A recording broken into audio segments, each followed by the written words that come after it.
يتجه الكثير من رؤساء الدول إلى دعم ملفات ترشح بلدانهم لاحتضان الألعاب الأولمبية، فالرئيس الفرنسي ماكرون حضر داعما لملف باريس أثناء تقديمه الرسمي، وبدا مرافقا للجنة في الكثير من المراحل، في حين لم يبدي الرئيس الأمريكي ترامب دعمه لملف لوس أنجلوس إلا من خلال مكالمة هاتفية.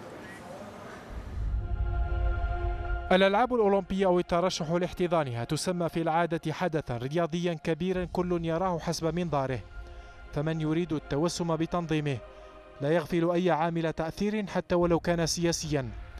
موعد الإعلان عن تنظيم نسختي الألعاب الأولمبية 2024 و2028 دخل في مرحلة العد التنازلي رياضيا. سياسيا لم يبتعد الظفر بشرف تنظيم الألعاب الأقرب عن التجاذبات السياسية، فعين باريس ونظر لوس أنجلوس يتجهان إلى نسخة 2024 كهدف يستوجب التحقيق. الفوز بشرف تنظيم الألعاب يصنف في خانة التتويج رياضيا والانتصار سياسيا. هنا وجب البحث عن قرب كل رئيس دولة من ملف بلده، فباريس ترى حسب المتابعين أنها قادرة فعلا على الفوز على مدينة لوس أنجلوس لتنظيم هذه الألعاب في حال استمرار مواقف الرئيس الأمريكي دونالد ترامب المعادية للمسلمين، فهذه المواقف حسبها كفيلة بطرح تساؤلات كثيرة حول إمكانية مشاركة عدة بلدان إسلامية في هذه الألعاب إذا نظمت في الولايات المتحدة الأمريكية.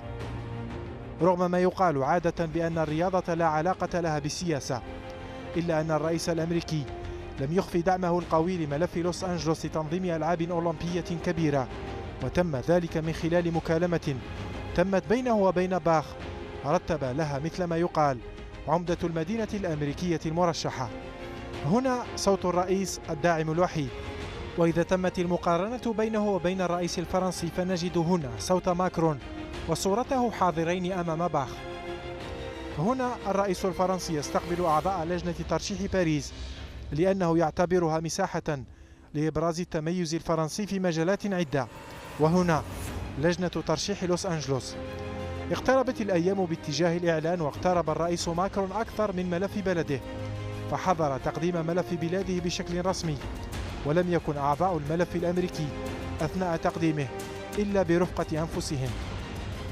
قد تبدو هذه المقارنات دون تأثير يذكر، لكنها تظهر في الوقت ذاته حجم الاهتمام الذي يوليه الساسة لحدث رياضي بين رئيس يهتم بأدق التفاصيل حتى بحجم الأصابع، وبين آخر لم يخفي دعمه لكنه لم يظهر باسمه ولو على قميص. بعيدا عن ذلك تبقى الكرة بين قدمي رئيس آخر هو باخ، والسؤال إلى أي رئيس سيمررها؟